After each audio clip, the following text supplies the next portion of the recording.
And now, it's time for another Dice Tower review with Tom Vasel. Hey folks, I'm Tom Vasel, and today we're taking a look at a game called Upstream. Now, Upstream is a pretty cool looking cover here. It's about salmon going up the river. You know, salmon swim up river, and you're trying to avoid getting eaten by a bear. Well, if you're the bear, I guess you want to eat salmon, but in this game you ain't the bear, you're the salmon. Now, interestingly enough, I think this is the third game I played in my life with this theme. The idea of the salmon swimming upstream is kind of a cool thing in real life, so let's take a look at this essentially racing game.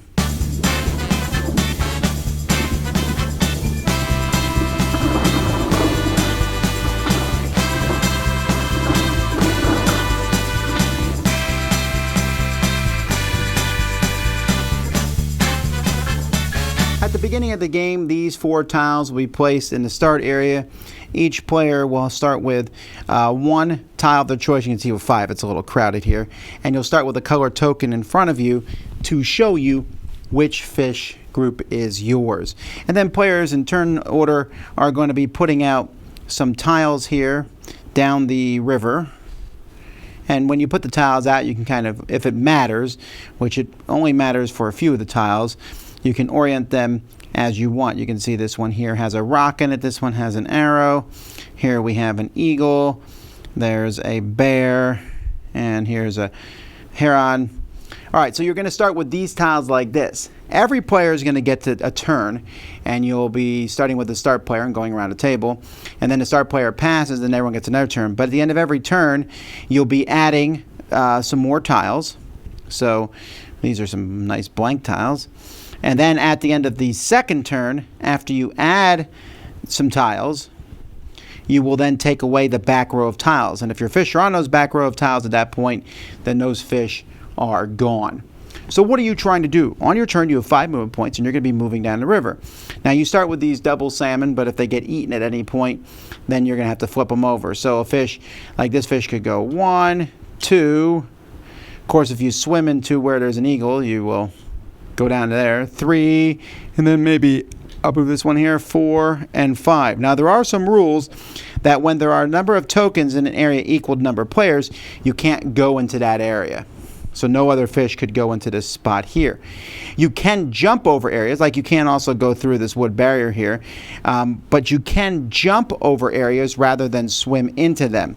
So when you swim into an area, Let's say I want to jump. I want to avoid the eagle. So I go 1, then I'm going to jump over the eagle and go here. So this would be 2 to jump, plus each tile I go over adds 1 to that. So 3, 4. So that'd be 4 movement to go there. Now when you land on this arrow here, I mean there's going to be different spots on the board. When you land here, you're forced to move without spending a movement point in the rapids. So that would probably not have worked. I would have to jump all the way from there, which would have been 1, 2, 3, 4. Well, same thing. But if I landed there, it would push you right into the eagle. An eagle will make you lose 1 salmon when you go into it, and then the eagle gets turned into regular water. A bear will eat one of your salmon when you jump over it. So you're going to be forced to jump over it if you're going this direction or this way. Swimming through the bear does no harm. Bears do not get flipped over. And then a heron, the blue herons, at the end of your turn, if you happen to be there, you'll lose 1. So they only eat you if you are there at the end of your turn. You also have rock tiles, which are on the board, and the game even comes with some rock tiles you can put on them to remember that there's a rock tile there. A rock token simply means that you can have 1 less capacity there, so you can only have 4 capacity there. As your fish get eaten, they'll change from a 2 to a 1. If they get eaten again, they come off the board. Also, remember at the end of a turn, when we add 3, we get rid of these 3 tiles, and if your fish are on them, they are gone. So the player's going to be moving down. You have these rock tokens you can use. You don't have to. It can also be turned into whirlpool tokens for a variant. There's also a bunch of movement tokens that you can use for a movement variant, where on your turn you can spend as many of these as you want, pass them to the next person, but you can't go if you don't have any movement tokens. So I figured it out. It seems like the same thing. Who knows? When you get to the end of your stack of tiles here, you're going to take those tiles that you started with, and they're going to be placed like this at the very end as you add these tiles here. So when a fish lands here, they're kind of done. And then each succeeding turn, instead of doing anything else, they just move 1 like this until all the fish are on this path. At that point, players are going to add up the points for their fish. Each fish is worth points equal to the number of fish on it, plus to the number of eggs that they've laid. So if you got your fish there first, that fish is going to be worth an additional 5 points if it makes it all the way to the end before the other fish do. Whoever has the most points is the winner. The components for this game are okay. I mean, these are pretty cool. Painted wooden tokens here with the fish and a single fish on them. Yeah, they're okay. Not bad. These tiles are okay. They're decent tiles. I mean, the whole thing's going to come down to, do you like this artwork here of the paper folding type thing, which I do like. I just don't see that it really matters for this game, as there is literally just water, rocks, herons, bears, and eagles. Everything else, I mean, the only time you're going to see salmon is on the box itself and on the start player token. These little tokens here and stuff, these are not that great a quality.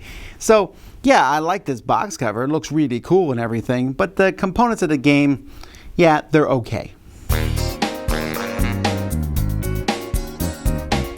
Oof. The thing here, folks, there's a couple problems. One, there's a huge first player problem. Or I shouldn't say a first player problem, but a last player problem. Because you can basically get blocked in on your first couple turns. Because you're going to go, the other players are going to block, they're all going to fill up these spots and then you can't get there. Sure, you can jump over them, but that doesn't save the rest of your fish. And so that's one of the problems. I guess you could get around that problem, but the main problem of the game is one word. It's boring.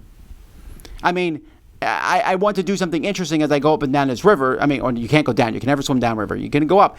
You're just going. And you're like, I got 5 actions. I'm going to move up the river to the best spots I can. Usually it's really obvious. Don't go to the bear when you're jumping. Don't go to the eagle when you're swimming.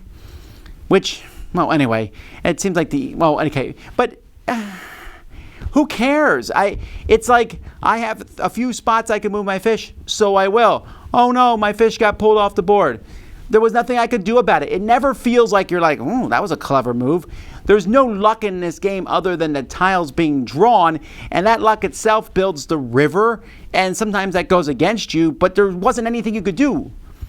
So let's compare this to another game that won the Spiel des Jahres, actually, and is being reprinted this year, and that's Mississippi River Queen. That's not a salmon game. It's a game with a Mississippi River boat, and you're going down a river, and as you go down the river, it's going to twist and turn. But as it twists and turns, you are maneuvering and doing a slow race, and even though that game has a lot of similarities to this one, because there's not luck in that one, you can make some pretty interesting decisions, like, do I stop here and get some more coal and keep moving, or do I spend some of my coal points to turn? And I'm not here to review that game, but what I'm saying is this game doesn't really have any options. You have 5 movement points, spend them, see what, go to the best optimal position, and then go. And what you do is so dependent on other players that the more players in this game, despite the fact that all the pieces don't fit on the tiles very well, it's just very chaotic. It is not fun at all with 5 players. I mean, like, really bad with 5. It's just too crowded, not fun at all. And then you get to the end, and the person who manages to get to the end first is likely going to win, because an extra 5 points for their salmon getting there to the end is worth a lot. I don't know.